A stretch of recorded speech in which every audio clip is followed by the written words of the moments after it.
I'll pick up on what I was asking the coach, in light of what happened at Four Nations, especially against the Americans, is there added thought to maybe bringing along or considering a nuclear deterrent or more of a physical player or two? I've thought quite a bit about that tournament as a whole, and I think the Olympics are going to be played very similar to that, minus 12 seconds. So I think we want to construct a team that, as long as they've played hockey, if you win the front of your net and the front of their net, you have a chance to win the game. So we're going to build a team that can win in those areas, but we're not going to build a team that can participate in those 12 seconds.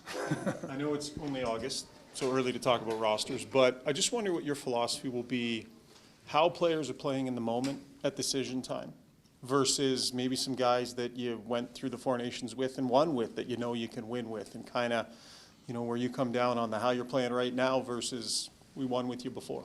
Well, there's always roster changes, whether it's an NHL team that just wins the Stanley Cup. Very rarely is that roster exactly the same. You look at Florida's roster, that wasn't exactly the same.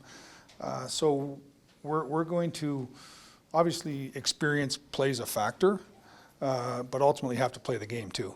And so we have the list of players here. We have another longer list of players that are eligible, another 50 players that we're going to scout. And we're going to pick the best team at that time, with understanding that experience does play a part of it. That's a really bad answer to a good question. Thank you. Who didn't like it as much? But I just think that, we understand how to build teams. I'm fortunate to work with excellent managers, and we understand the importance of every aspect of it. But ultimately, you have to be able to compete. Doug, what is the blueprint of the Four Nations, the way you guys built that and played there, but also the drills, the systems, all the stuff that the coaches did and the management? How does that now carry over here? How does that help you now as you prep for this one? Well, I would say that the four countries that had the opportunity to participate in that have a leg up because they've been together best on best. But hockey doesn't change a lot.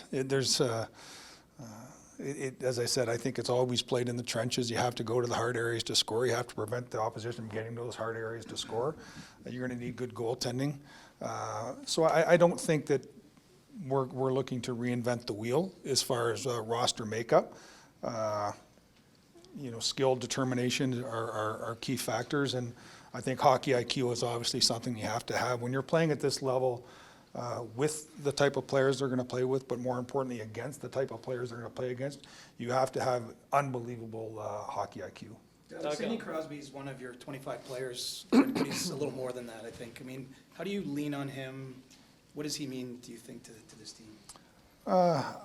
I've been fortunate. In 2010 and 2014, I was able to be part of the management group, a small part of it, and watch Steve Yzerman.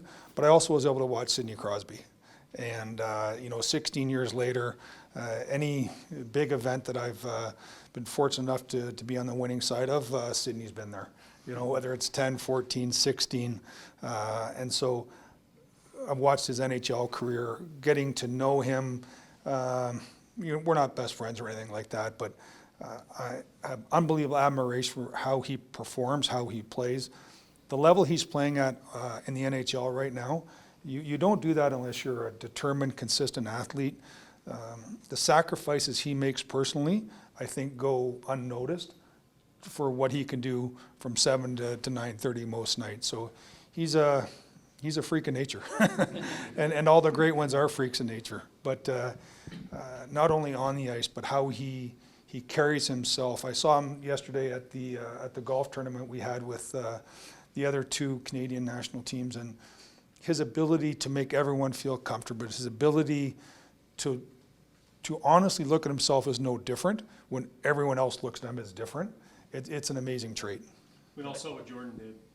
How would you sort of characterize the battle for the goaltending spots heading into this season, the way as a management group you're approaching that with guys that were on the team before, and Jordan haven't done what he did, but lots of other good guys? Well, I think everyone knows I have a soft spot for Jordan Binnington. I'm 2019 in my day job doesn't happen without him. and the Four Nations, what he did in the overtime and to get us the overtime. But ultimately, that's probably the most open competition on our group right now. And we're here with 3 goaltenders because when we talked about the actual number that are going to be participating, we didn't really want to have that many goalies in one spot. So we decided to go with the 3, but I've reached out to the other goalies that we believe have a legitimate chance and told them the thought process behind bringing the 3. They all understood that, and I gave them the vision of scouting, what we're going to do, and that we're going to take the guys that give us the best chance to win on January 1st when we pick the team. And they're championship goalies, they're Stanley Cup winning goalies there, and they're going to have that opportunity from October 7th to January 1st to prove who should be on the team. Doug, I was talking with Connor Bedard, and he said he was rooming with Sam Bennett. He didn't realize how friendly and nice a guy Sam Bennett was. Like, inviting the likes of Connor and Macklin celebrating, what do you hope these teenagers derive out of a camp like this? Well, they're here first and foremost because their skill on the ice should put them at this event. I was fortunate to be with Connor at the Worlds a year ago, and just seeing the growth in 1 year of a boy turning into a man, it's great to see. I think learning and being around and observing how McDavid acts, how all these players act. I don't want us to single out, but for a young player, it has to be, if they're not learning, then shame on them. And I know they are learning, and they've been the alpha males all the way up until they get to the NHL, and then they're at the bottom of the rung and they're pulling themselves up every day. And I think being at these events helps them greatly.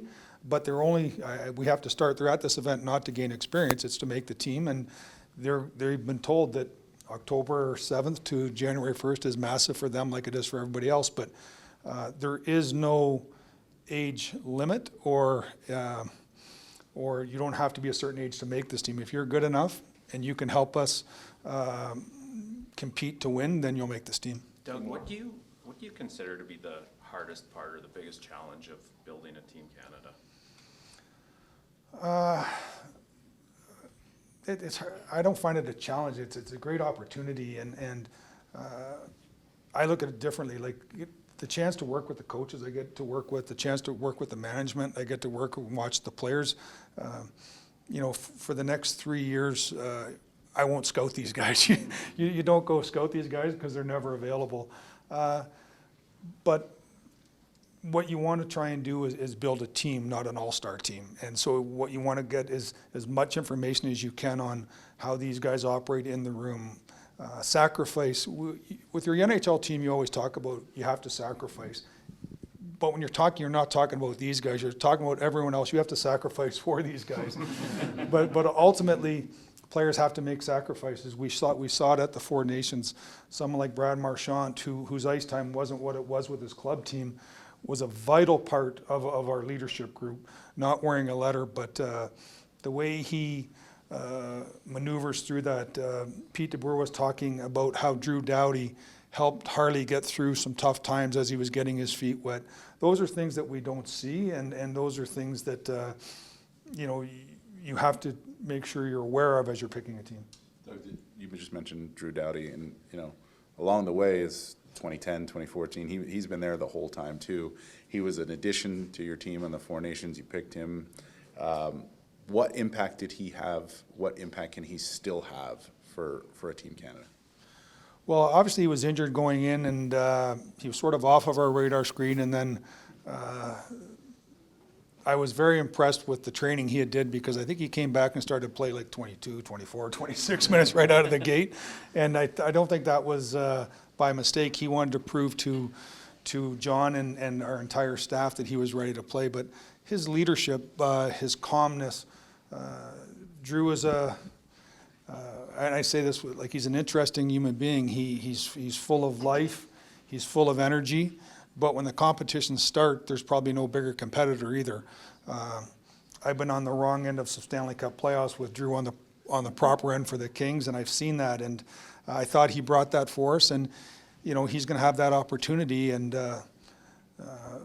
but the reality is it's with everyone. Father Time's undefeated, and he has to crack that whip behind him and keep these young pups away so he can get one more crack at it.